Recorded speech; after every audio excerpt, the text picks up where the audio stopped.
Do you have a really strong desire for something and yet feel like it's not okay for you to have? I'm Hannah Mason, and in today's Spark, we're going to be exploring getting stuck in a double bind.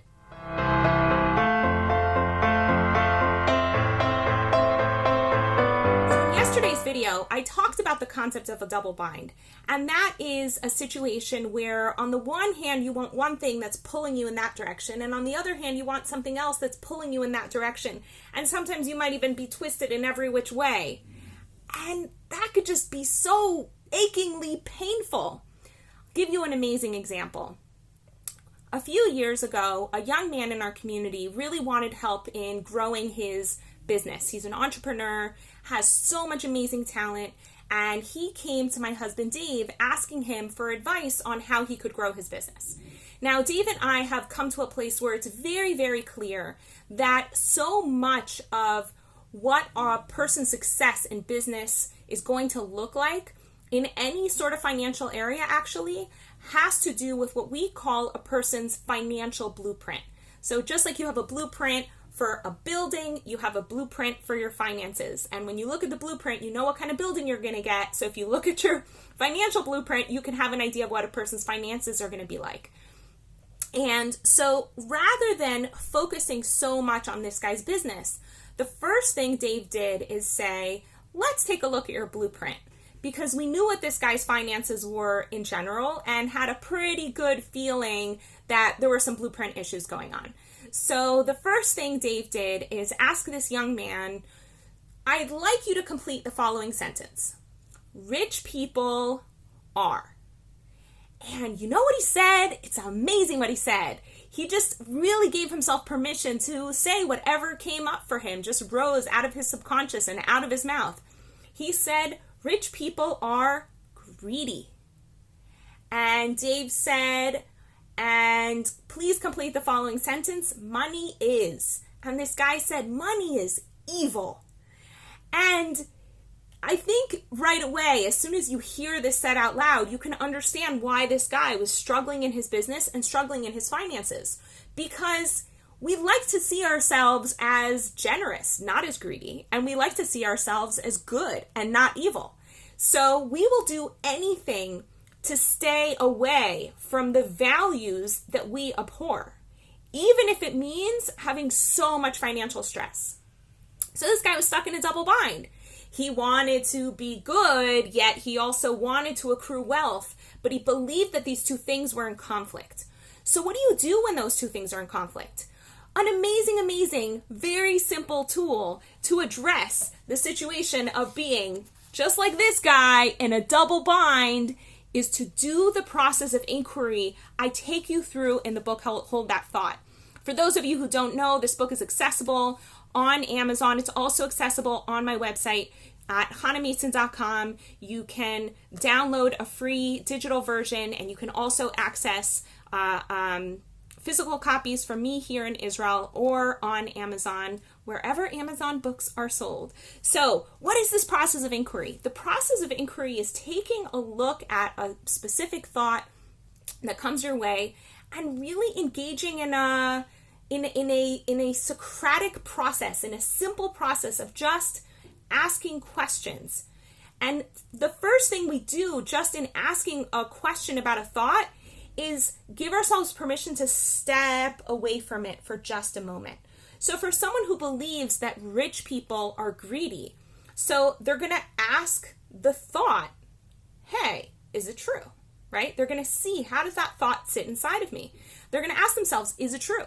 So right away for me, I can say, nope, rich people aren't greedy. But for this guy, man, boy, did he have a big fat yes.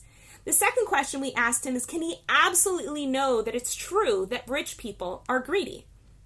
And he felt pretty confident about it because he had so much evidence running in his mind. He started bringing up all of these like huge, wealthy CEOs of companies who maybe haven't been as charitable as he would like CEOs of companies to be, or maybe he really actually has no idea what is going on with these companies, right? And so he had so many strong beliefs that for him it was yes, for sure. And the third question we ask is, how do you react when you believe the thought that rich people are greedy.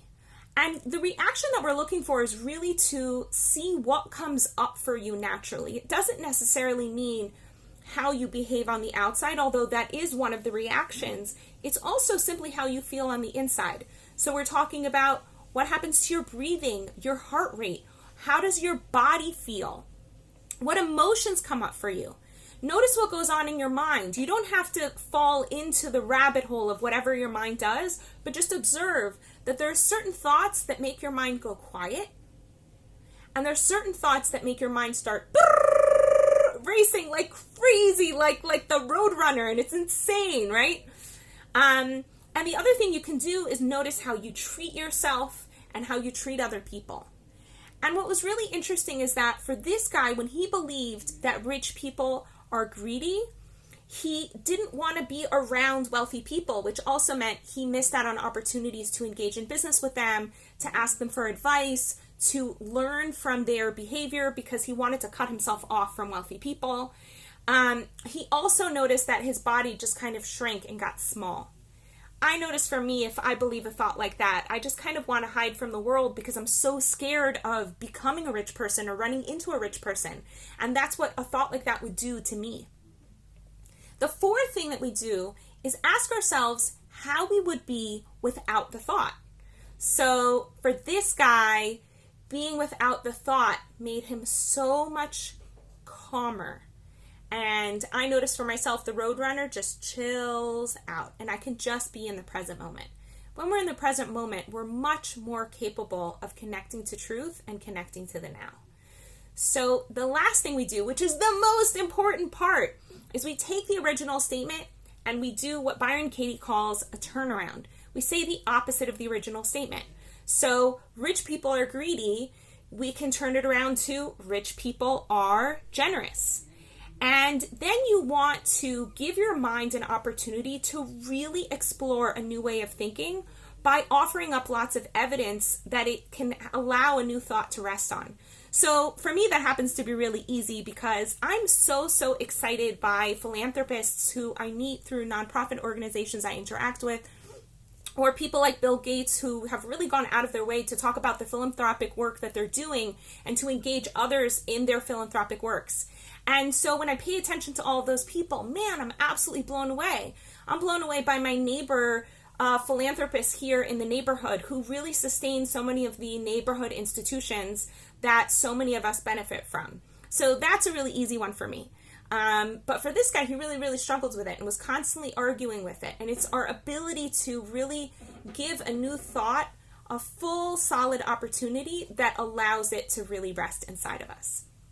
So you can think of many other opposites to rich people are greedy that will allow you to explore different ways of thinking.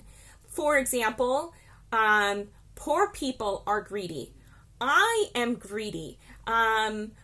Rich people are not greedy, right? Those are all sorts of different types of opposites that will allow you to explore new ways of thinking.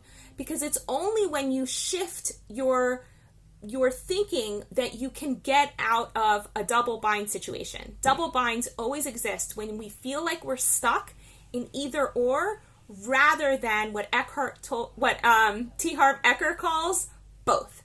Wealthy people, and we're not just talking about financially wealthy people, we're talking about people who live in abundance, experience both. They experience all of the amazing values that they have and all of the amazing desires that they want. They can have it all. And they can have it all inside of themselves because they're not stuck in a double bind.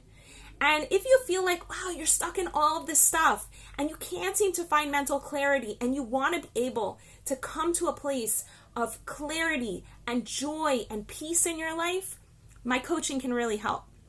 I happen to have time in my schedule right now. If you're interested, you can set up a discovery session with me here on Facebook or at my website at hanamason.com. In the meantime, I wish you a beautiful day. Want to experience more clarity, vibrance, and joy in your life? Book a discovery session with Hana at hanamason.com/joy.